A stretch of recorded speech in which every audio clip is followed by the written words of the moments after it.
My name is Paine, and I've been sculpting since my retirement, which is now about 12 years.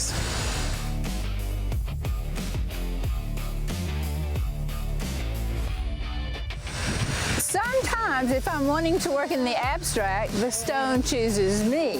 But if I have a particular figure in mind, like a rabbit or a duck or swan or seahorse, then I have to choose the stone that lets me make that shape.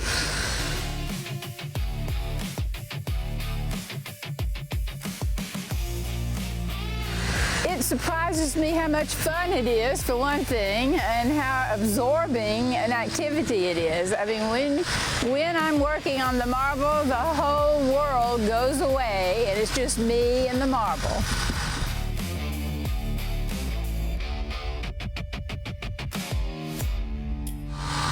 Well, I learned from some of the other sculptors that it's best to test it to see if it has any cracks or not. So if it has a crack, then that could be a problem later. So they have taught me that if you knock on it with a hammer, a certain ping sound makes you know that it's a clear stone without problems. So I tried to do that.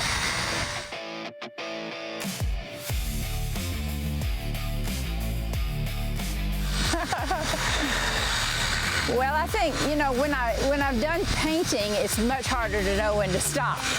But this is harder to start.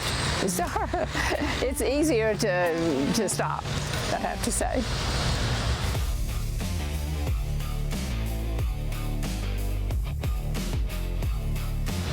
In every possible way. I look forward to this every year. I've been in sort of a slump since the last one. Excuses like weather and mosquitoes and temperature and various things that I can come up with, but generally this re-energizes everybody that I've talked to. It really just gets your creative juices flowing and gets you ready to go back to it.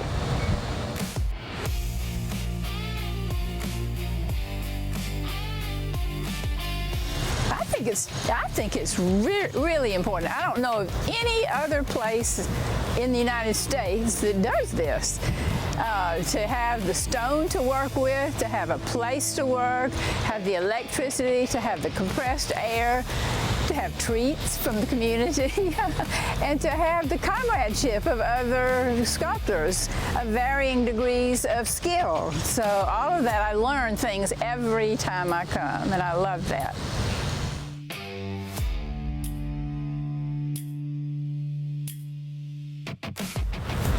I don't know if there's a most often, but the questions are very varied.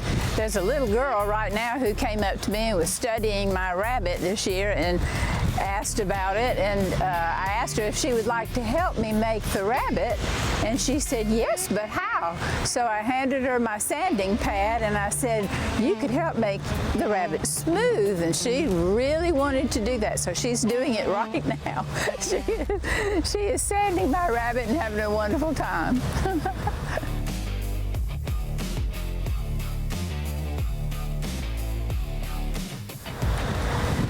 No, but I do love that they compliment my work. I just live off of compliments, and their curiosity is also, all of it helps keep me going. So I love having people come and look at it. It makes me feel important.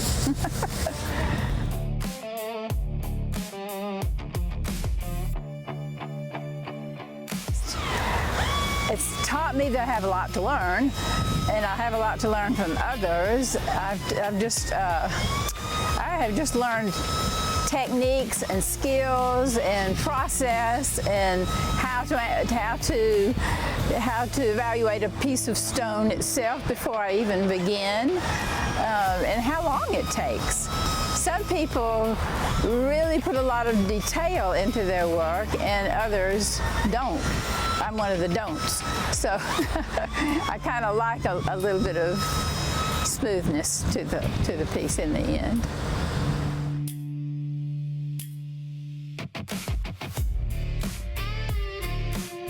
Yes, when I first started doing this, my very first piece ever was a duck. And then I did a swan, and then I did a rabbit, but he was a bigger rabbit and he was lying down. And then I did a butterfly, I've done a seahorse, so I did a series of animals, and then I decided I would go to abstract. So for several years now I've been doing abstract, and I finally decided, okay, that's enough of that. I need to get back to my animals, so I'm doing another rabbit. And I'm really glad I decided to go back and do the rabbit. I'm happy about my little rabbit.